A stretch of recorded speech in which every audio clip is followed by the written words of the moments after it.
Today we're going to be looking at exponents and how to solve them by expanding them. So I'm going to actually start with this first one right here, which is quite easy, but it's nice to start somewhere easy. So this a here is just a single a.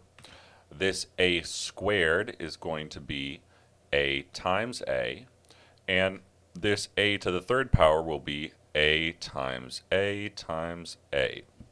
Then all we have to do is count up all the a's we have. So I have 1, 2, 3, 4, 5, 6 a's. So my final answer is going to be a to the sixth power. Now let's go along and look at number 3 here, which looks a little bit more complicated because I have a positive and a negative number. I have these parentheses. But really, if you remind yourself, these parentheses right here, these just mean multiplication. And I'm already wanting to multiply these, so I can just go ahead and come in here and multiply the numbers. So I can think to myself, okay, let's rearrange this. I'll take my numbers first, and I'll do 6 times a negative 3. And then I'll have my exponents here at the end, and I'll have x squared and then an x to the 5. Now, just like we did before, I'm going to expand my exponents, and these we're just going to multiply, grab a calculator, but 6 times negative 3 should be negative 18, and then I'm going to have my x's. I'll have 2 here, and then this one right here will be 5. So I have 1, 2, 3, 4, and 5, and then I count up all my x's, and I have 1, 2, 3, 4, 5, 6, 7 x's. So my final answer is negative 18 x to the 7th power. I think you can use that same technique for number 4, number 5, and number 2. So just to review here, we have our answer for number 1, and we have our answer for number 2. Now when I'm grading, I'm going to actually be looking for you showing work, not just for the answers. Now let's go over to these exponents that are raised to other exponents. So let's just jump in. I'll take this one for example, number 8 here, and I have 6x to the 4th power, y to the 6th power, and all of that is raised to the 3rd power. So really what that means is this inner portion inside my parentheses, this inner portion here, is going to happen 3 times because my exponent is outside. So I'm actually going to have a 6x to the 4th, y to the 6th.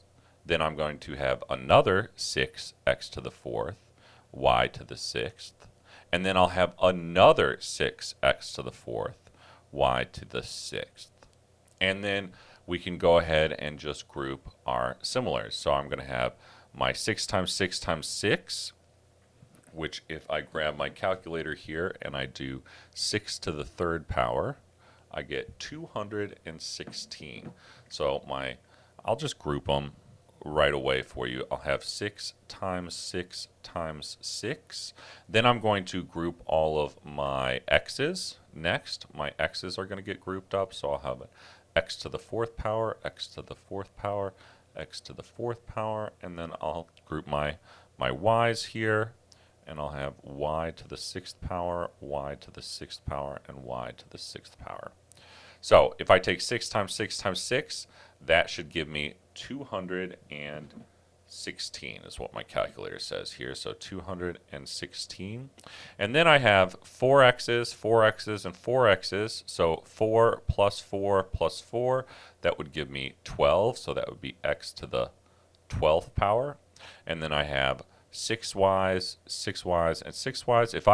If I expanded these out like we were with the other ones, if I expanded this out, it would be so many 6's here. I'd have 6, y, 1, 2, 3, 4, 5, 6.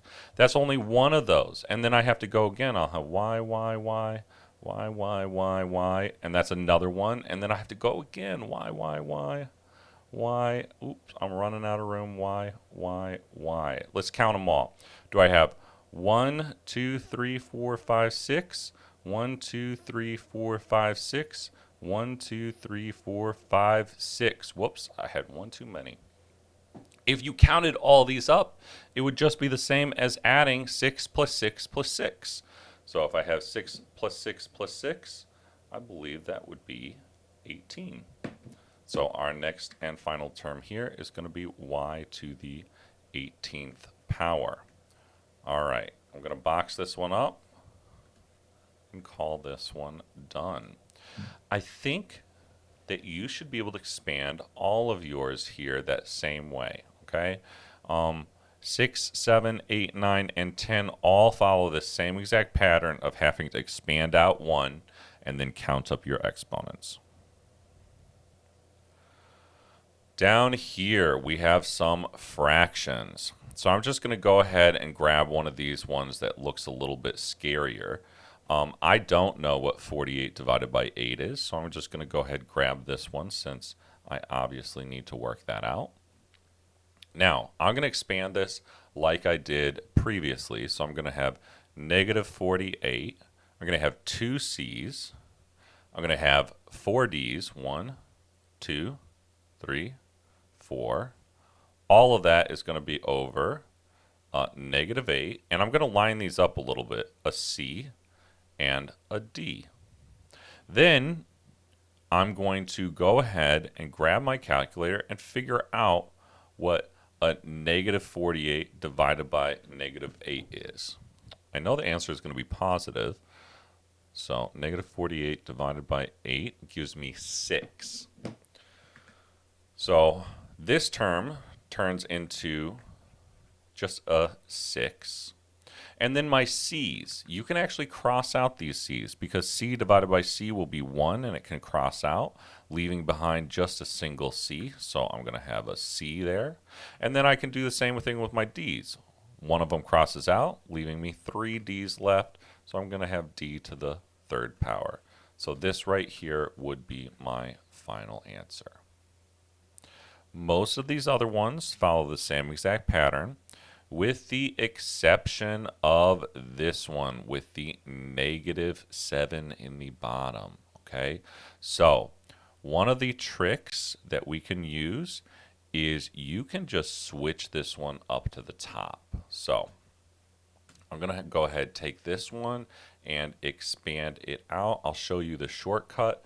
You can really just move this negative 7 up to the top. Okay, so this is going to be the same thing as 22 y to the 6th power, z to the 8th power, and then I'm going to have my 2y, and instead of having z to the negative 7, because I don't like negative exponents, I can flip and reverse it and bring it up to the top. So it can be 7 to the positive 7th power. And then this, you're just going to solve exactly like you would before. You can either expand it out or you can add up your exponents. Remember to cross out these exponents. So I think my answer here, I see that 22 divided by 2, that would probably be an 11.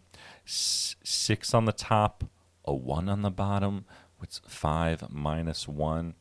That's going to be, or 6 minus 1, that'll be y to the 5th power.